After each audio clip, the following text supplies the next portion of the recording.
After 120,000 miles divided among a 2012 BMW 328i sedan, a 2014 BMW 328d X-Drive wagon, and a 2015 BMW M3, we're ready for a respite from the 6th generation 3 Series. Each one of those recent long-timers left us cold, too disconnected, too expensive, or too flinty, but most of all, just short of totally satisfying. BMW's quest to adapt the 3 Series for mass-market appeal has watered down our decades-long love for the car that once combined control, practicality, and fun like no other. Instead of hunting for the ghosts of BMW past with yet another long-term 3 Series, we've redirected our focus toward a 2016 BMW 740i. We'll spend 40,000 miles determining if BMW's apparent new priorities, luxury and comfort before sport, have been perfected in the company's flagship. The 7 Series is less about driving and more about riding, and these days, that means a car packed with electronics.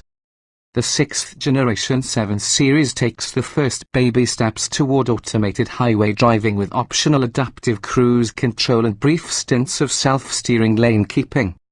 We assume that BMW designers also are fans of Minority Report, because the latest iteration of iDrive allows passengers to wave a hand or twirl a finger in front of the 10.2-inch touchscreen to accept an incoming call or to adjust the audio volume.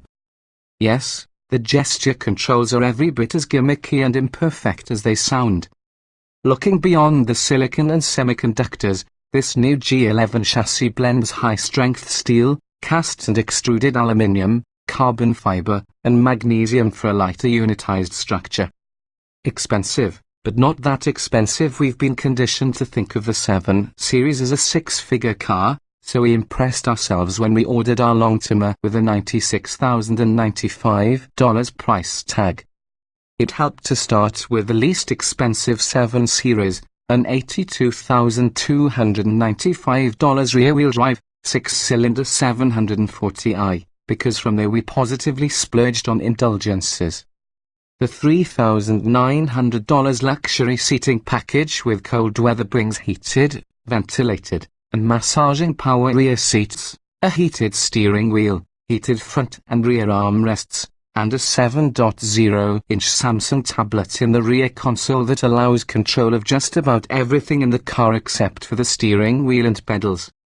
The $4,100 executive package adds power side window shades, ventilated 20-way adjustable front seats, a head-up display, and ceramic trim for the shifter, the iDrive controller, and the radio. We went for the $1,900 Driver Assistance Plus package, which includes front collision mitigation, lane departure warning, speed limit display, automatic parking, and blind spot detection, but is most notable for the included surround view camera system with a 3D view.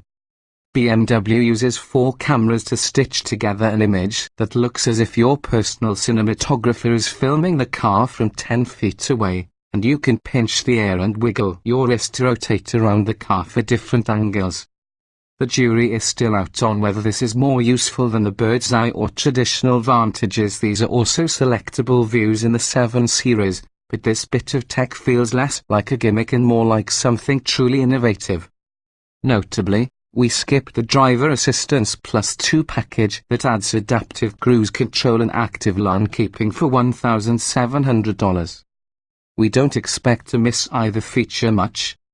Our drivers typically prefer traditional cruise control, and, based on experience, we know that the BMW's steering assistant is merely a lane-keeping aid rather than a stand-in for 2 human hands. Sundries include $2,600 for 20-inch wheels and $900 for a larger panoramic glass roof with LED accent lighting. We also spent $250 for what we've taken to calling a key foblet. It features a tiny touchscreen that allows you to precondition the cabin and to check the status of the door locks or the windows. It was probably money we shouldn't have spent. There's a phone app that accomplishes the same thing, and the key is merely one more electronic gizmo to keep charged.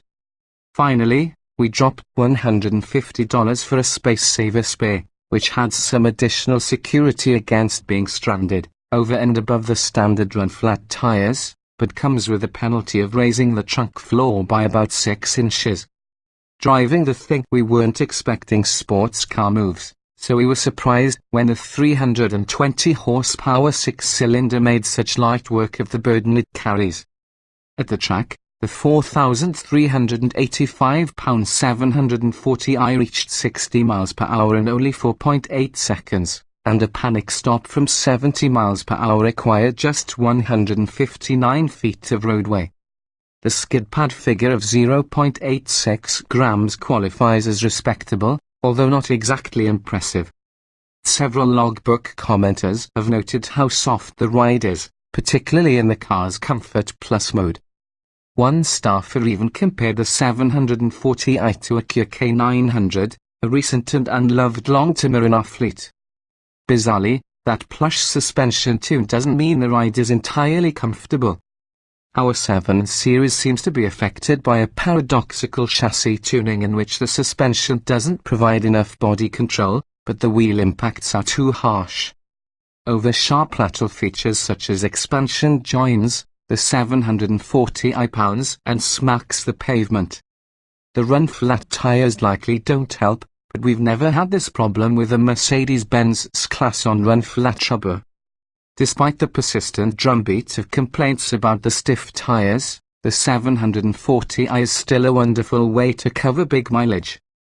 Assistant Buyer's Guide editor Annie White logged almost 2,000 miles driving from Ann Arbor to Indiana, Virginia, North Carolina, Washington, D.C., and back to Michigan.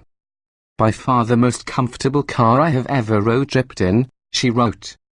I had no back pain at all, which is not normal for me, thanks to the truly excellent seats with seemingly endless adjustability. The small displacement engine also is delivering on its end of the bargain, in addition to the impressive track test performance. We're averaging 26 miles per gallon through the first 2 months.